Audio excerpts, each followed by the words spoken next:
All right, Shalom, this is your brother Shamar from the Phoenix camp.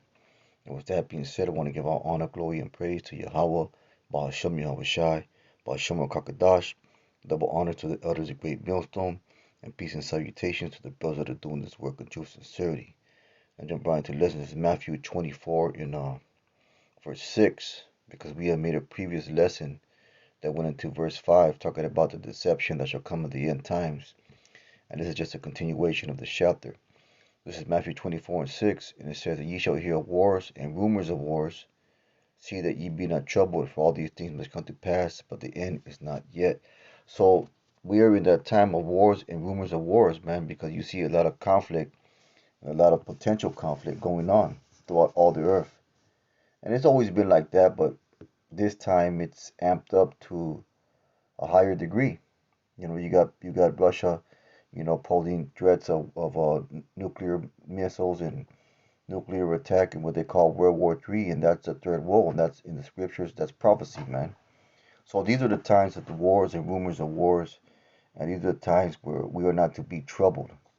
It doesn't say that we're just supposed to have a nonchalant attitude about prophecy. No, we're just not supposed to lose our heads, so to speak, in the things that are going on around us. We're to continue to do the work. And this is the word. This is the Strong's for the word trouble.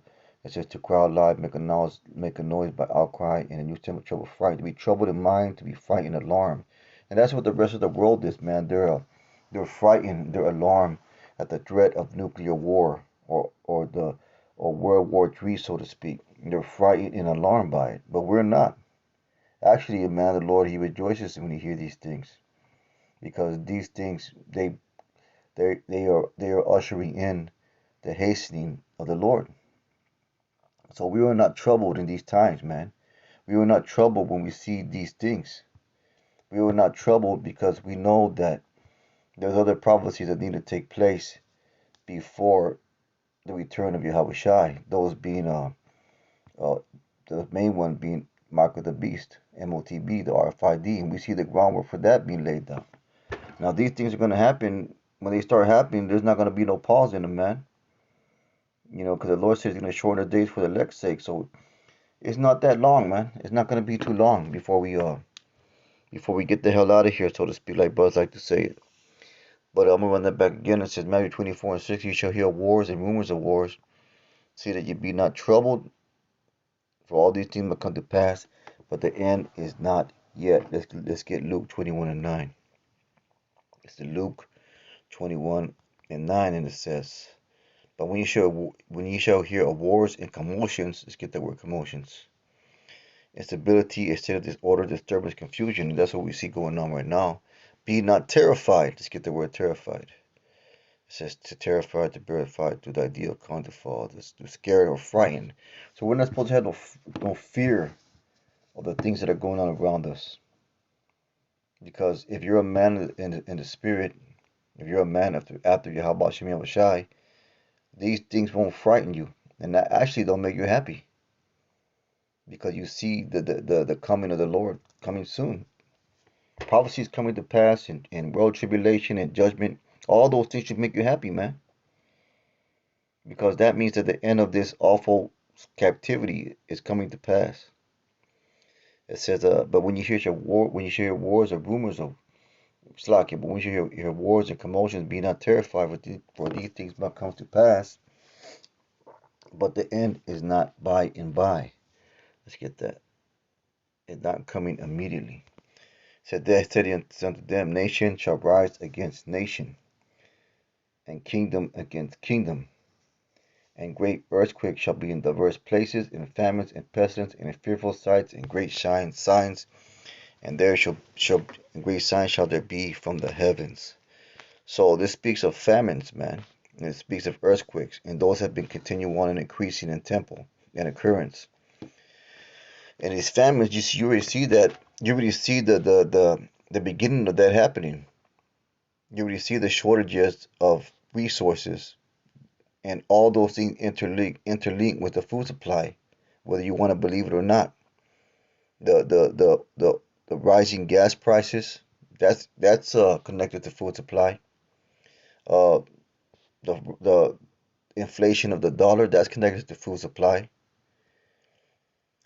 these so-called plagues and the sicknesses or diseases or whatever you want to call them, or viruses that Esau's bringing out, that's connected to the food supply.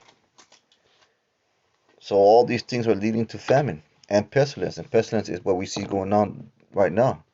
And these so-called viruses that are ever evolving and ever changing. A pestilence, a pestilence, fellow, a plague, the disease. See that? So we see these things, man.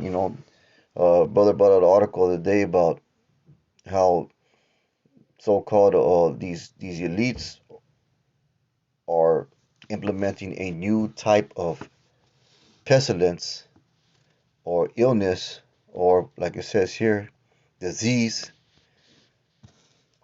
upon the earth, man. This is the one that will get their attention, like they said. And fearful sights and great signs shall there be from heaven. So we're gonna see these things, man. But we're gonna see these things, and this is what's called the beginning of sorrow. But we're not to be fearful in these times when we see all this war and famine and pestilence and diseases and vaccines and viruses and shortages of food and resources. These things bug out the average Jake.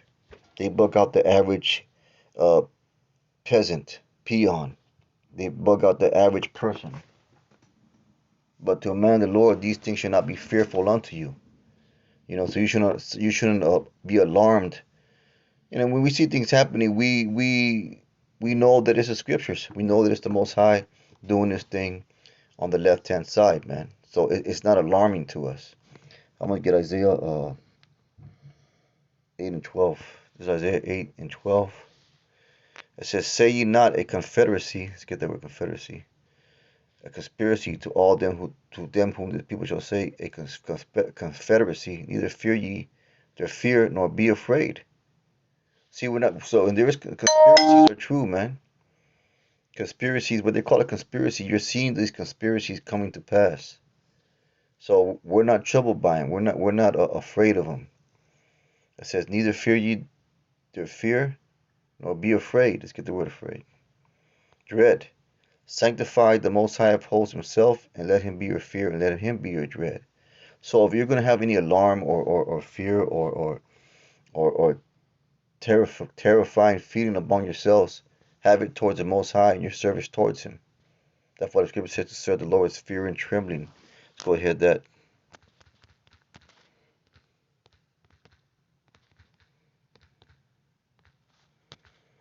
This is Psalms 2 and 11. It says, serve the Most High with fear and rejoice with trembling. See that? And we're supposed to also work out our salvation with fear and trembling. So wherefore, it says Philippians 2 and 12.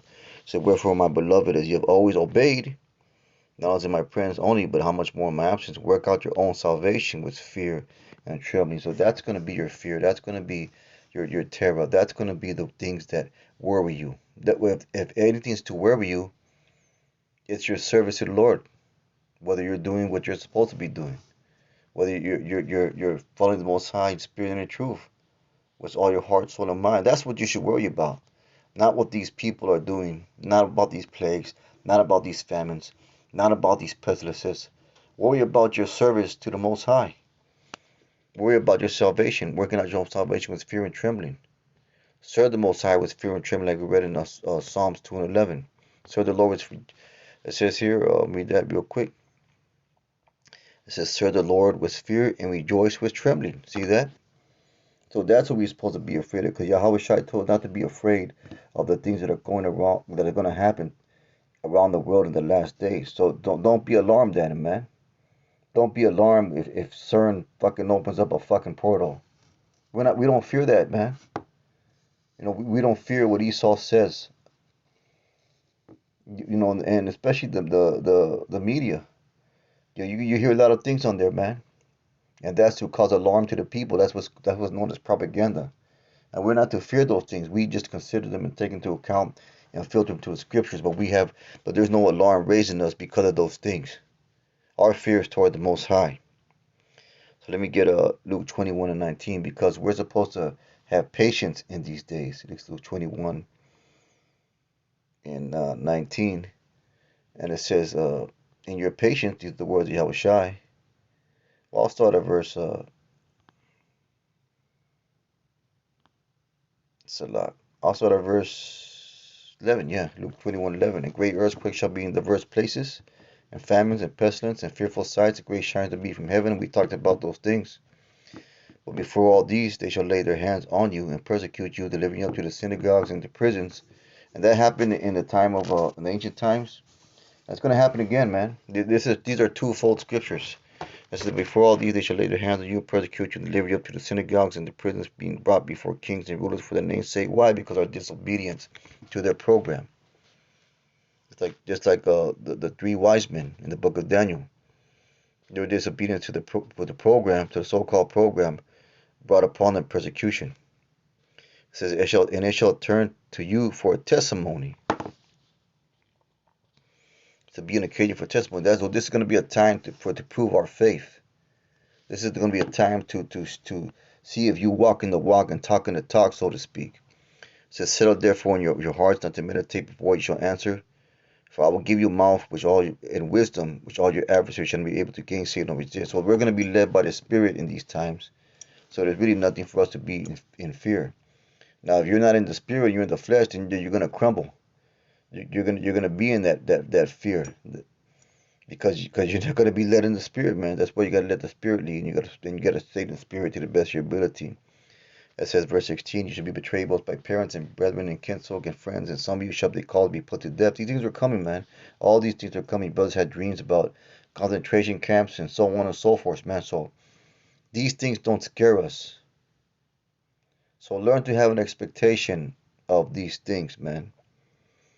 It says, and you shall be hated of all men for my name's sake, but there shall not a hair of your head perish. In your patience possess your souls. That's what I want to get. Let's get the word patience. It says steadfast constancy, endurance. In the New Testament, the characteristic of a man who has not swerved from deliberate purpose and his loyalty to faith and piety, even by the greatest in trials of suffering. Because that's exactly what these times are going to be.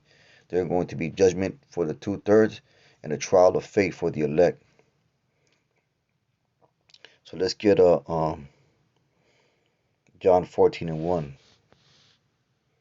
This is John 14 and 1, and it says, let not your heart be troubled.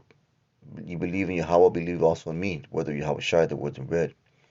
In my Father's house are many mansions, and when I so, I would have told you I go to prepare a place for you. So He's giving you this hope. This is the end reward, man. And I go to prepare a place for you. I will come again, receive you to myself, that where I am, there you may also be also. So don't think about the trouble of the present times. Think about your service of the Lord with fear and trembling, and think about the reward to come. And fuck this place. And the bullshit and persecution and wickedness of these women and of these people and all these things, man. Don't let it get to you. Continue steadfast in your service. So let's get John 16:33. This is John 16 and 33, and it says, these things are spoken unto you, that ye may have peace in the world. Ye shall have tribulation, but be of good cheer. I've come to the world. So ye shall have tribulation. That's a promise. That's a prophecy. So that's an expectation that you need to have.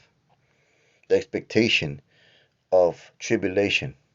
The expectation of horrible times. But in those things you are commanded by Yahweh Bashim Yahushai not to fear or be troubled, but to rest in that hope. But with that being said, just a real quick lesson. Most High One, hope is edifying. With that, I want to give all honor, glory, and praise to Yahweh Bashim Yahushai. Kal halal Yahweh Bashim Yahushai. Let's keep on pushing. Shalom.